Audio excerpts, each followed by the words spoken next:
Welcome to the League of Legends Champion Spotlight, featuring Ryze, the Rune Mage. For 1,000 years, the Archmage Ryze scoured the world, seeking out ancient runes and storing their power in his arcane scroll. Though Ryze cares deeply for his fellow men, he must forever remain apart from them to protect them from the power he wields. He might seem curt and temperamental to those he protects, but if you lived for 1,000 years, wouldn't you?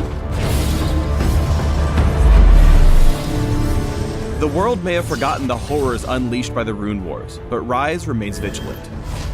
Ah, civilization. I remember when I was a part of it.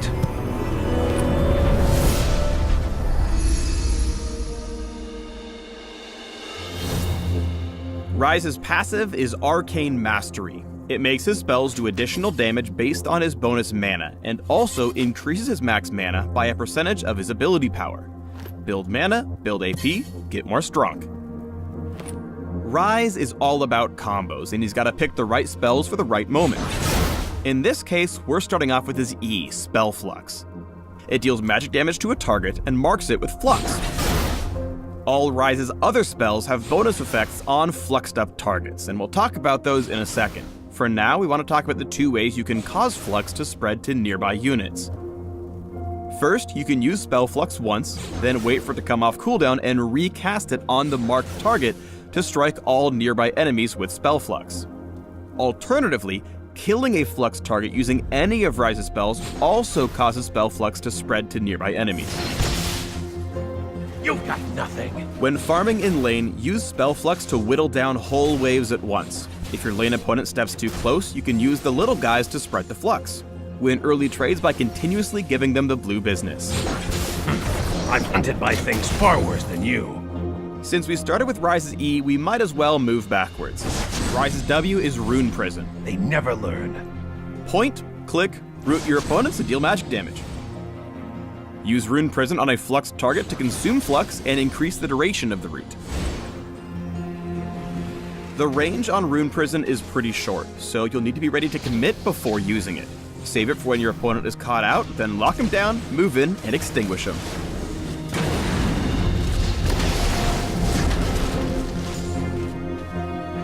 Ryze's Q is Overload, and it's a smidge more complicated than Rune Prison. Casting it fires a blast of runic energy, dealing damage to the first enemy struck. Casting Ryze's other spells completely resets the cooldown of Overload, and charges up a rune. Casting Overload again after you built up 2 runes grants Ryze a shield and a movement speed boost. If you cast Overload with only 1 rune saved up, it'll consume it without granting anything.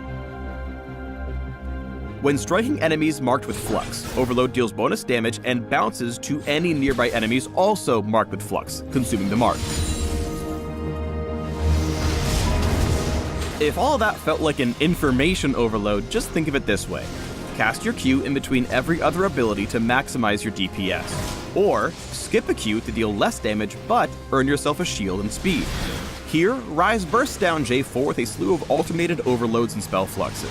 When the naughty Nautilus brings Ryze close to death, he waits for 2 runes before casting Overload to earn a shield that saves his life.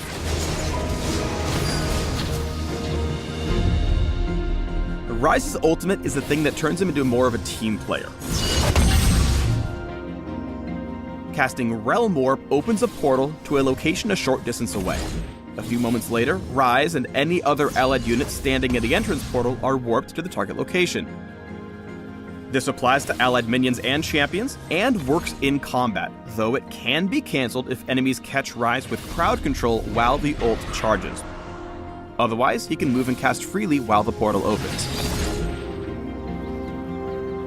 Enemies and allies alike will have time to reposition around Ryze's portal before it activates, but there's only so much a poor Magus Ascendant can do when a pile of mummies and mages portals in on him. This was a triumph.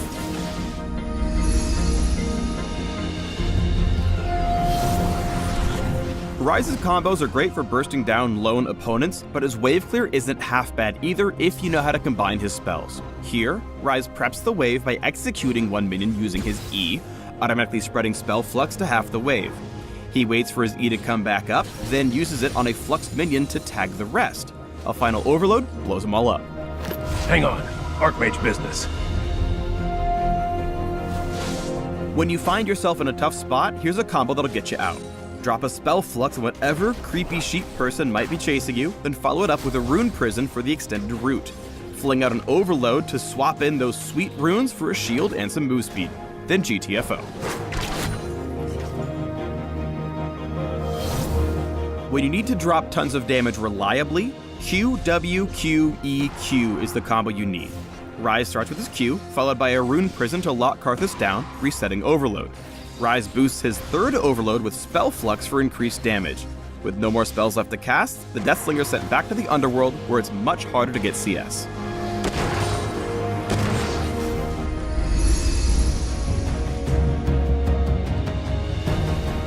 Now that we've taken a closer look at Ryze's basic abilities, let's talk a little bit more about Realm Warp. Sometimes Ryze's best play is to cut his losses and ult the heck out. After securing the Infernal Drake, Ryze's team is about to get smashed, so Ryze Realm Warps away. Don't be like this Sona. She could have flashed into the portal and actually lived. Realm Warp is more likely to hurt your team than help them if they're not paying attention. Here, Ryze wanted to give Lucian a quick getaway, but Malphite was ready to go in, so instead of getting some help from an unstoppable force, Lee Sin got left alone. Some say he's still tilted. When your teammates sync up though, Realm Warp can easily win a fight. Ryze ults to deliver Aurelia to the backline, where she promptly dumpsters face. Although Ryze wound up taking a few years worth of crowd control from Annie and Vayne, his party portal ended up with a double kill. Huge success. Realm Warp's range is limited, but you can use it to catch teams mid-rotation with a brutal surprise attack. Here, Ryze brings Kennen and Amumu into the perfect spot to pop their ultimates. He then locks down Graves for the kill and activates his shield, blocking the poke from the fleeing Xerath.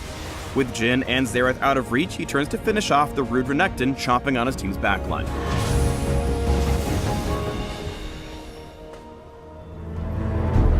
Thanks for tuning in to the Ryze Champion Spotlight. I thought that guy would never stop talking.